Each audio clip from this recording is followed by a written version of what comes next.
Hello दोस्तों, आपके अपने YouTube चैनल बिना लॉ एकेडमी में आपका स्वागत है। जैसे कि हम लोगों ने इस चैनल में भारतीय न्याय संहिता का MCQ सीरीज स्टार्ट किया था। जो MCQ हम लोग विद एक्सप्लेनेशन, जो भी आपके सेक्शन वाइज हम लोग देखते हैं लोग। तो ये जो वीडियो है इसमें आपको जनरल एक्सेप्शन सेक्शन 14 से लेके 24 तक ये रहेगा क्वेश्चन। इसमें 14 से 24 जो था वो इससे पहले हो चुका है, और अभी जो 24 से लेके 33 सेक्शन तक इस वीडियो में होगा। तो आइए हम स्टार्ट करते हैं। तो इस चैनल को सब्सक्राइब कीजिए, लाइक कीजिए और शेयर कीजिए, क्योंकि अब इसके बाद हो सकता है कि हम लोग भारतीय नागरिक सुरक्षा संहिता का भी MCQ स्टार्ट करेंगे, और भारतीय जो आपका साक्ष्य अधिनियम है वो भी स्टार्ट करेंगे। तो आइए क्वेश्चन से स्टार्ट करते हैं। क्वेश्चन नंबर 1 है कि section 25 of BNS provide defence when. तो हम लोग सेक्शन 25 पढ़ते हैं। तो सेक्शन 25 कह रहा है कि nothing which is not intended to cause death और ग्रेवियस हर्ट। माने इसका एसेंशियल इंग्रेडिएंट देखा जाए तो एक must not be intended to cause death और ग्रेवियस हर्ट, और दूसरा है कि act is not known by the doer to be likely to cause death और ग्रेवियस हर्ट। माने आपका जो भी एक्ट होगा वो डेथ करने का इंटेंशन नहीं होना चाहिए और ग्रेवियस हार्ट कॉज करने का इंटेंशन नहीं होना चाहिए। Is an offence by reason of any harm which it may cause और be intended by the doer to cause to any person above 18 years of age. इसमें तीसरा एलिमेंट ये है कि आपका जो पर्सन है उसका 18 वर्ष से ज़्यादा एज होना चाहिए। हु हैज़ गिवन कॉन्सेंट, जो कॉन्सेंट दे रहा है पर्सन उसका 18 साल से ज़्यादा एज होना चाहिए, चाहे वो कॉन्सेंट एक्सप्रेस और इम्प्लाइड हो। एक्सप्रेस जो आपके रिटर्न फॉर्म में आता है, इम्प्लाइड जो आपके एक्ट के थ्रू पता चलता है। जैसे कि आप सपोज डैट फेंसिंग में आप इंटर करते हैं तो आपको पता है कि फेंसिंग में हो सकता है कि सामने वाला जो भी पार्टी है उससे तलवार लग सकता है, तो आपने यहाँ पे इम्प्लाइड कॉन्सेंट दिया है अपना। To suffer harm that harm और by reason of any harm which it may be known by the doer to be likely to cause to any such person who has consented to take the risk of that harm. माने जो आप consent दे रहे हैं उस consent से हो सकता है कि आपका हार्म हो सकता है। इलस्ट्रेशन में वही है कि फेंसिंग के रिलेटेड जो इलस्ट्रेशन दिया गया है कि ए और जेड जो एग्री करते हैं फेंसिंग तलवारबाजी के लिए, तो हो सकता है कि जो तलवारबाजी से जो भी अगर कोई हार्म पहुंचता है तो वो ऑफेंस के कैटेगरी में नहीं होगा। लेकिन ये जो आपका फेंसिंग है ये without fall play and without fall play माने वो मतलब है कि वो फॉल प्ले नहीं होना चाहिए। तभी अगर फॉल प्ले होता है तो ऑफेंस के कैटेगरी में होगा और आपका जनरल एक्सेप्शन का बेनिफिट यहाँ पे नहीं मिलेगा। तो क्वेश्चन पे आते हैं। तो क्वेश्चन क्या कह रहा है कि section 25 BNS provide defence when harm is caused with the consent without intention knowledge of death और ग्रीवियस हर्ट। तो option B is the correct answer. Next question पे आते हैं। तो नेक्स्ट क्वेश्चन कह रहा है कि which of the following does not fall under section 25 BNS। तो ये दिया कि 2 एडल्ट्स फेंसिंग फॉर एम्यूजमेंट, तो ये तो आएगा। ये तो ये आपकी इलस्ट्रेशन में ही दिया था कि ए और जेड मिलकर कोई अगर फेंसिंग कर रहे हैं। फिर बी है कि पेशेंट कॉन्सेंट टू सर्जरी, अगर कोई पेशेंट सर्जरी कराना चाह रहा है और सर्जरी के लिए कॉन्सेंट देता है अपना, तो वो भी आपके 25 में उसका बेनिफिट मिलेगा। सी है कि person consent to be stabbed in chest, ये आपका नहीं आए, आपका 25 के अंडर फॉल नहीं करेगा। तो आपका करेक्ट आंसर सी हो जाएगा।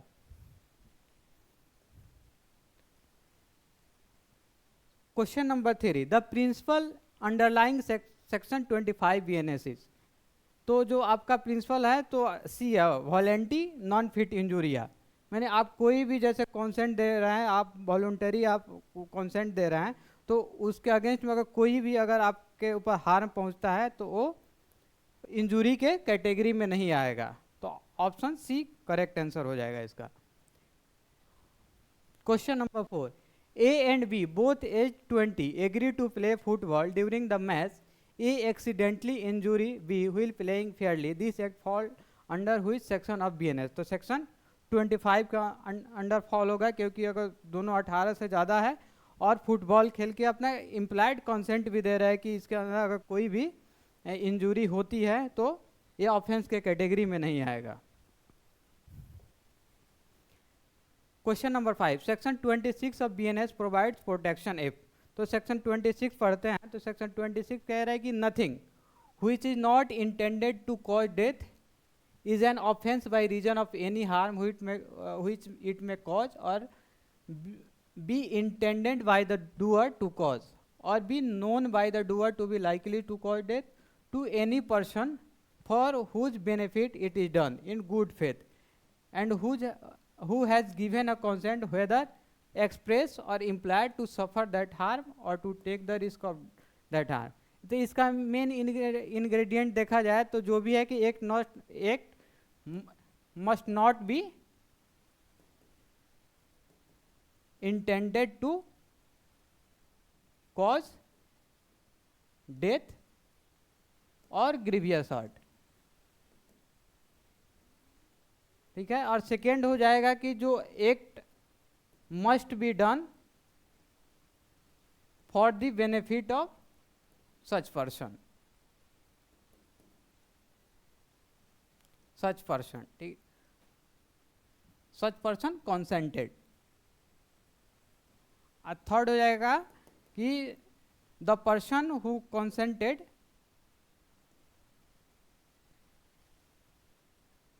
consent may be either express और implied। तो जो भी अगर किसी के बेनिफिट के लिए अगर कोई आप काम कर रहे हैं, अगर उसमें हार्म पहुंचती है तो आपके ऑफेंस के कैटेगरी में ये नहीं आएगा और ये आपके जनरल एक्सेप्शन से आपका बेनिफिट मिलेगा आपको। क्वेश्चन पे आते हैं कि section 26 BNS provides protection if act is intended to cause death. तो ये आपका इनकरेक्ट आंसर होगा। बी है कि act is not intended to cause death done in good faith with consent for benefit. Option B is the correct answer. Question number 6, which of the following is essential under section 26 BNS. तो consent of person express और implied, consent of guardian always, intention to cause death, benefit to third party only. तो correct option is A. Question number 7, a surgeon with Z consent removes Z kidney to save his life, knowing operation is risky but intending Z benefit. This act fall under which section of BNS? तो section 26 में fall करेगा। Question number 8, question number 8 में आते हैं तो section 27 BNS applies to. तो section 27 पहले हम लोग पढ़ लेते हैं। सेक्शन 27 कह रहा है कि nothing which is done in good faith और good faith for the benefit of a person under 12 year of age और person of unsound mind by और बाय कंसेंट आइदर एक्सप्रेस और इम्प्लाइड ऑफ द गार्जियन और other person having lawful charge of that person is an offence by reason of any harm which it may cause और be intended by the doer to cause और be known by the doer to be likely to cause to that person. तो जो आप इसमें सबसे पहले essential ingredient देखिएगा तो सबसे पहले होना चाहिए कि जो act must be done in good faith for the benefit of a person under 12 year age. तो इसमें जैसे कि act must be done in good faith. Second ingredient हो जाएगा कि act must be for the benefit of 12 year of age, under 12 year of age, person of unsound mind. और third ingredient हो जाएगा कि आपका जो आपका कंसेंट जो मिल रहा है उसके गार्जियन और जो भी having lawful charge of that person, जो भी अगर चाहे उसका गार्जियन हो चाहे किसी पर्सन जो उसका लॉफुल गार्जियन हो उसका कंसेंट जरूरी है। और कंसेंट एक्सप्रेस और इम्प्लाइड कुछ भी हो सकता है दोनों। तो इसमें प्रोवाइजो दिया है कि कौन कौन सा एक्ट इसका अगर एक्ट कॉज होता है तो इस बेनिफिट के कैटेगरी में नहीं आएगा। तो ये दिया है कि the intentional causing of death और be attempting to cause death. अगर कोई भी अगर इंटेंशनली अगर आप उसका डेथ कॉज कर रहे हैं, चाहे उसका अटेम्प्ट टू कॉज डेथ कर रहे हैं, तो आपको वो बेनिफिट नहीं मिलेगा। बी है कि the doing of anything which the person doing it knows to be likely to cause death for any purpose other than the preventing of death और ग्रीवियस और the curing of any grievous disease और infirmity. अगर जो आप जिसके benefit के लिए कर रहे हैं, जैसे 12 साल का छोटा बच्चा है या अनसाउंड माइंड का बच्चा है, अगर उसके बिना उसके डेथ और ग्रीवियस और का प्रिवेंट करने के इंटेंशन से अगर कुछ भी कर रहे हैं तो आपको तो बेनिफिट मिलेगा। लेकिन अगर आप उसके प्रिवेंट करने के इंटेंशन से नहीं कर रहे हैं और आपका इंटेंशन है कि डेथ हो जाएगा, तो फिर ये आपके बेनिफिट में नहीं आएगा। सी है कि the voluntary causing of grievous hurt और to the attempting to cause grievous hurt unless it for the purpose of preventing death और ग्रीवियस हर्ट और for the curing of any grievous disease और infirmity. अगर आपका intention है कि voluntary causing of grievous, अगर आपका इंटेंशन है कि आप उसका डेथ कॉज करने का या ग्रीवियस हार्ट कॉज करने का, लेकिन इसमें भी दिया गया है कि अगर आपका पर्पस है कि उसका डेथ और ग्रीवियस हार्ट बचाने के लिए आप कर रहे हैं तो आपको बेनिफिट मिलेगा। लेकिन अगर वो पर्पस नहीं है, बचाने का पर्पस नहीं है, तो फिर आपका ये बेनिफिट नहीं मिलेगा। डी है कि the abetment of any offence to the committing of which offence it would not extend. अगर इस ऑफेंस के लिए अगर आप एबेटमेंट कर रहे हैं, एबेटमेंट टू कॉज डेथ और ग्रीवियस हर्ट, तो भी आपको ये प्रोटेक्शन नहीं मिलेगा। ऑप्शन में आते हैं, तो ऑप्शन कह रहे हैं कि सेक्शन 27 BNS अप्लाइज टू। तो 27 BNS जो आपका अप्लाइज होगा पर्सन अंडर 12 ईयर और पर्सन ऑफ अनसाउंड माइंड। तो करेक्ट ऑप्शन इज बी। फिर 9 है कि father permits doctor to perform risky surgery on 10 year old child knowing their risk of death but intending cure under section 27 BNS. This act is not an offense. Question number 10. A mother consent to an operation of her 9-year-old child which is risky but necessary to cure him of a serious disease. The operation may cause death but doctor intend cure. This act fall under which section of BNS? Section 27. Question number 11 correct. Consent is not valid under section 28 BNS if, तो 27 पहले section हम पढ़ लेते हैं कि consent is not such a consent as is intended by any section of this Sanhita. अगर जैसे कि हम लोग 25, 26, 27 में जो कंसेंट पढ़ रहे हैं वो कब कब कंसेंट नहीं होगा, तो ये कह रहा है कि अभी कोई भी अगर मीन्स कॉन्सेप्शन ऑफ फैक्ट या चाहे fear of injury, under a fear of injury या under a misconception of fact में अगर कोई भी कंसेंट दे रहा है तो उस कंसेंट को कंसेंट नहीं माना जाएगा। वी कह रहा है कि if the consent is given a person who from unsoundness of mind और intoxication is unable to understand the nature and consequence of that to which he gives he consent. अगर कोई बच्चा जो अनसाउंडनेस ऑफ माइंड, जो unsound mind का है, अगर वो जो भी आप नेचर ऑफ एक्ट नहीं समझ पाता है वो कंसेंट देता है, चाहे कोई इंटॉक्सिकेटिंग पर्सन जो इंटॉक्सिकेशन जो अंडर इंटॉक्सिकेशन है वो अगर देता है तो उसको कंसेंट के कैटेगरी में नहीं रखा जाएगा, वो उसको माना जाएगा कि इसने कंसेंट दिया ही नहीं है। सी दिया है कि unless the contrary appears from the context if the consent is given by a person who is under 12 year of age. ये इम्पोर्टेंट है कि जो भी आपका जो 12 साल से कम का एज का बच्चा अगर कंसेंट दे रहा है तो उसको कंसेंट की कैटेगरी में नहीं रखा जाएगा।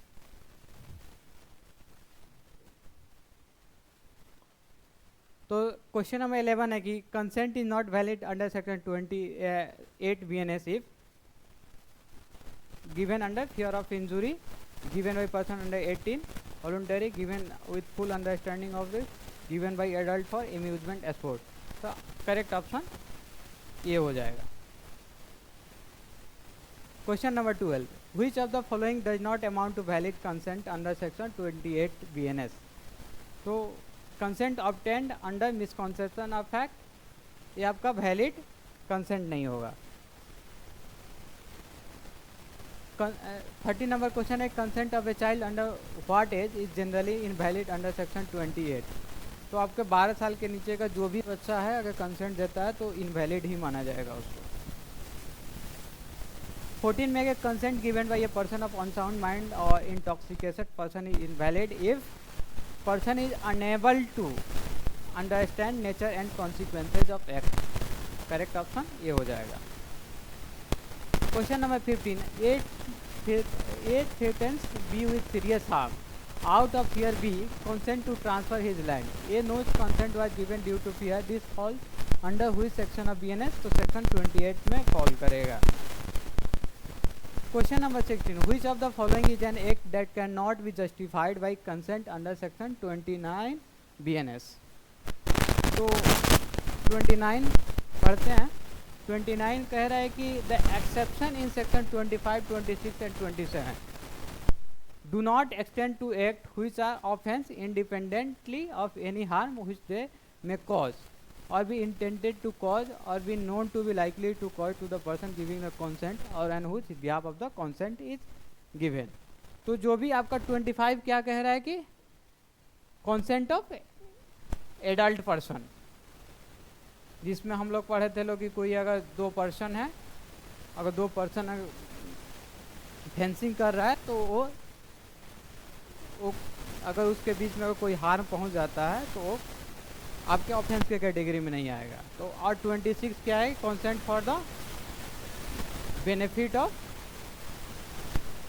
पर्सन, और 27 है कि consent by the lawful guardian on the behalf of child under 12 years of age और अनसाउंडनेस माइंड। इसमें क्या है कि अगर वो जो कि अगर कोई भी ऑफेंस अगर इंडिपेंडेंटली ही अगर वो ऑफेंस है तो उस कंसेंट को वहाँ तक एक्सटेंड नहीं किया जाएगा। जैसे कि मिसकैरेज है, तो मिसकैरेज अगर हो रहा है ना, तो अगर मिसकैरेज के कॉन्टेक्स्ट में अगर कंसेंट भी अगर दिया जा रहा है तो उस कंसेंट को वैलिड कंसेंट नहीं माना जाएगा। क्वेश्चन नंबर है कि which of the following is an act that can not be justified by consent under section 29 BNS। तो ऑप्शन ए है कि रेसलिंग मैच बिटवीन एडल्ट, तो ये तो आपका कंसेंट होगा, वैलिड कंसेंट होगा। बी हो गया ऑपरेशन विद पेशेंट कंसेंट, ये भी वैलिड कंसेंट होगा। सी है कि causing miscarriage unless to save life, ये आपका करेक्ट आंसर होगा कि जो भी आपका मिसकैरेज के लिए कंसेंट दे रहे हैं विदाउट सेविंग ऑफ लाइफ तो वो आपकी कंसेंट के कैटेगरी में नहीं आएगा।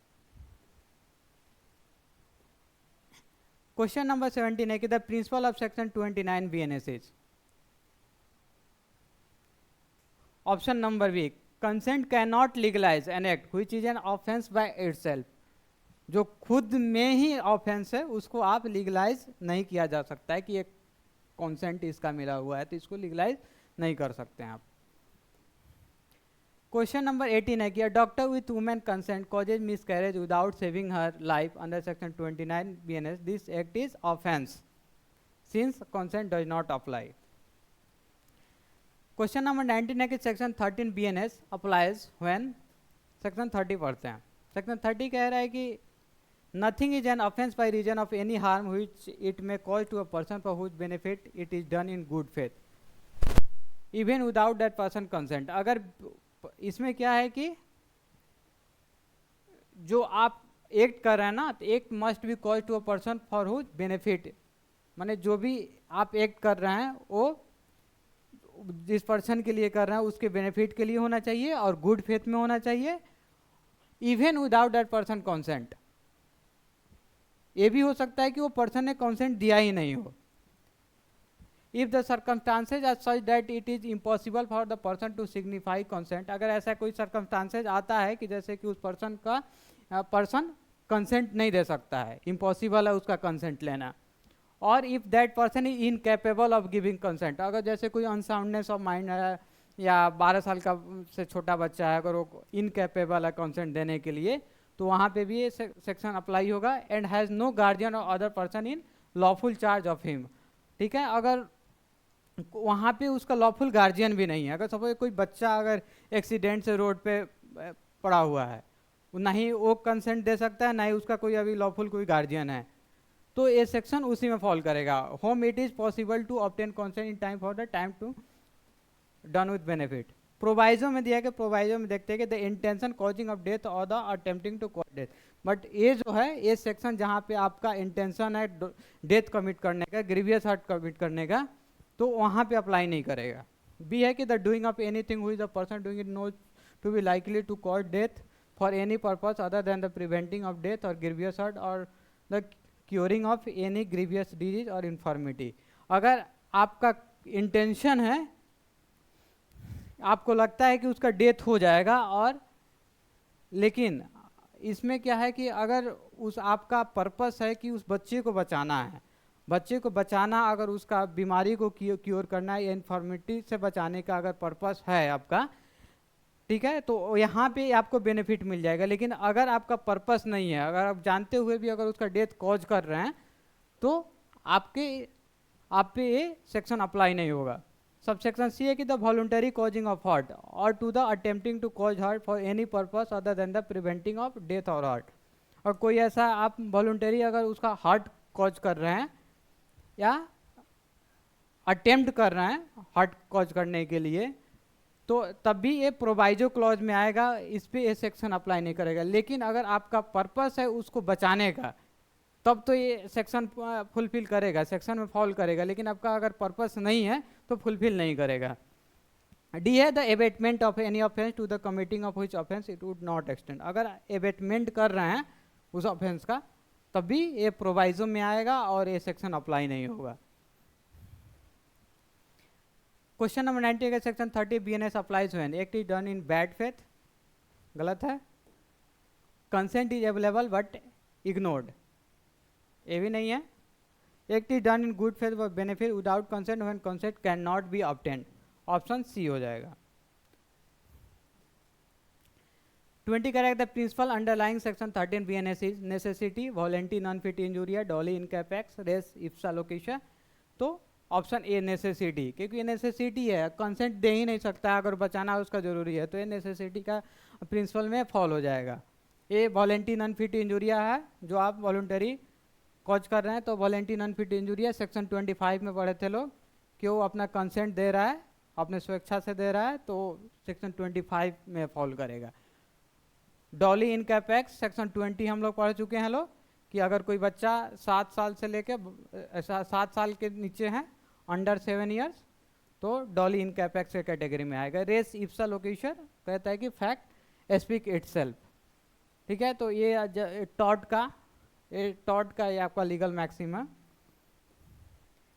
क्वेश्चन नंबर 21 कह रहा है कि doctor performs emergency surgery on a 10-year old accident victim without guardian consent, the child survive, this act fall under which section of BNS? कौन सा फॉल करेगा? सेक्शन 30 में फॉल करेगा। सेक्शन 31 BNS प्रोटेक्ट, सेक्शन 31 पढ़ लेते हैं। Section 31 कह रहे हैं communication made in good faith, no communication made in good faith is an offence by reason of any harm to the person to whom it is made if it is made for the benefit of that person. अगर कोई भी अगर communication अगर good faith में आप कर रहे हैं, ठीक है ना, तो गुड फेथ में कर रहे हैं और जो आप जिसके लिए कर रहे हो उसके बेनिफिट के लिए है, तो ऑफेंस के कैटेगरी में नहीं आएगा। इलस्ट्रेशन है कि कोई एक सर्जन है, गुड फेथ में क्या कर रहा है कि अपने पेशेंट को बोल रहा है, कम्युनिकेट कर रहा है कि वो जिंदा नहीं रह पाएगा, और पेशेंट क्या कर रहा है कि ये सुनने के बाद वो शॉक से मर जा रहा है, तो उसको इस सेक्शन के अंदर बेनिफिट मिलेगा उस सर्जन को। Section 31 BNS protect any communication event in bad faith, नहीं, गुड फेथ में होना जरूरी है। बी है communication made in good faith for benefit of person, option B is correct answer. 23 है कि surgeon tells of patient your illness is incurable, you may die soon, patient dies of shock, under section 31 BNS surgeon is not guilty, protected by good faith. अगर good faith में किया है तो protected होगा, अगर good faith में नहीं किया है तो प्रोटेक्टेड नहीं होगा। 24 का which of the following does not fall under section 31 BNS। Option A है कि अ डॉक्टर ट्रूथफुली वांस पेशेंट ऑफ फैटल कंडीशन, ये फॉल करेगा। बी कह रहा है कि टीचर वांस स्टूडेंट ही विल फेल, ये भी फॉल करेगा सेक्शन 31 में।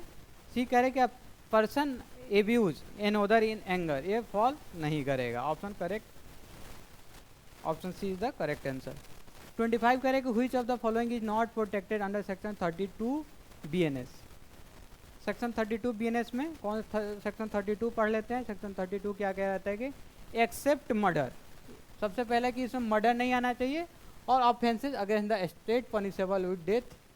तो इसमें सबसे एक्सेप्शन में क्या है, पहला है मर्डर, दूसरा है कि जो भी आपके ऑफेंसेज अगेंस्ट स्टेट, इस पे ये सेक्शन अप्लाई नहीं होगा, स्टेट पनिशेबल विद डेथ। ठीक है, तो murder offences against state punishable with death, इस पे ये सेक्शन अप्लाई नहीं करेगा। फिर आगे बढ़ते हैं कि nothing is an offence which is done by a person who is compelled to do it by threat. अगर कोई जैसे कि उसको कंपेल्ड किया जा रहा है कि by threat which at the time of doing it reasonably caused the apprehension that instant death to that person will otherwise be the consequence। अगर जैसे कि किसी पर्सन को इंस्टेंट डेथ का अगर थ्रेट दिया जा रहा है और उससे कोई काम करवाया जा रहा है, तो वो इस सेक्शन में का बेनिफिट ले सकता है। इस सेक्शन के अंदर वो ऑफेंस कमिट नहीं किया करे। लेकिन अगर वो मर्डर कमिट करता है, चाहे ऑफेंसेज अगर स्टेट कमिट करता है, तो उसको बेनिफिट नहीं मिलेगा। Proviso, provided that the person doing the act did not of his own accord or from a reasonable apprehension of harm to himself short of instant death place himself in the situation by which he became subject to such constant। जैसे कि आपने खुद जाके voluntary जाके किसी डकैत का member बन गए, ठीक है, और फिर डकैत ने आपको इंस्टेंट डेथ का, जैसे आपका कोई डकैत का और मेंबर है, उसने बोला कि आपको मार दिया जाएगा, आप ये कमिट करो, तो आपने खुद वॉलंटरी, आपने स्वेच्छा से जाके उसका मेंबर बना, तो वहाँ पे आपका बेनिफिट नहीं मिलेगा। Option which of the following is not protected under section 32 BNS। Compelled by threat of instant death to commit theft, ये तो आपको बेनिफिट मिलेगा। बी है कि compelled by threat of instant death to forge the lock, इसका भी benefit मिलेगा। C है कि compelled by threat of instant death to murder भी, ठीक है, तो मर्डर के केस में ये सेक्शन अप्लाई नहीं होगा, तो करेक्ट ऑप्शन सी हो जाएगा। सेक्शन 26 कह रहे हैं कि which condition is essential for protection under section 32 BNS। Threat of instant death, option B. 27 कह रहा है कि which of the following situation is covered by section 32 BNS। अब voluntary join gangs of dacoit later claim compulsion, ये नहीं fall करेगा। B है कि अब blacksmith forced by dacoit to break open door under threat of instant death, तो ये fall करेगा आपका, तो करेक्ट ऑप्शन बी हो जाएगा। 28 कह रहा है कि the principle underlying section 32 BNS, तो आपका करेक्ट ऑप्शन ए हो जाएगा ड्यूरेस। अगर आप दबाव में है, चाहे इंस्टेंट डेथ की आप थ्रेट दिया जा रहा है, तो आप दबाव में ही है, तो आपका ऑप्शन ए करेक्ट आंसर हो जाएगा। 29 है कि section 33 BNS is based on which maxim, तो सेक्शन 33 पढ़ते हैं। सेक्शन 33 कह रहा है कि nothing is an offence by reason that is causes और that is intended to cause और that is not to be likely to cause any harm if that harm is so slight that no person of ordinary sense and temper would complain of such harm. कोई भी जैसे कि आपको slight harm किया जा रहा है, जैसे आपको कोई क्या बोलते हैं, थोड़ा सा आपको कुल मिला के स्लाइट हार्म है, आप जा रहे हैं कहीं, किसी का बॉडी में टच हो गया, तो आप बोल रहे हैं कि नहीं ये क्राइम है, तो स्लाइट हार्म के लिए प्रोटेक्शन यहाँ पे दिया गया है। तो ये आपका जो प्रिंसिपल पे होता है, इसके लिए एक de minimis non curat lex, ये प्रिंसिपल पे काम करता है, de minimis non curat lex, ठीक है। तो कह रहेगा section 33 BNS is based on which maxim, तो ऑप्शन सी करेक्ट हो जाएगा, de minimis non curat lakes.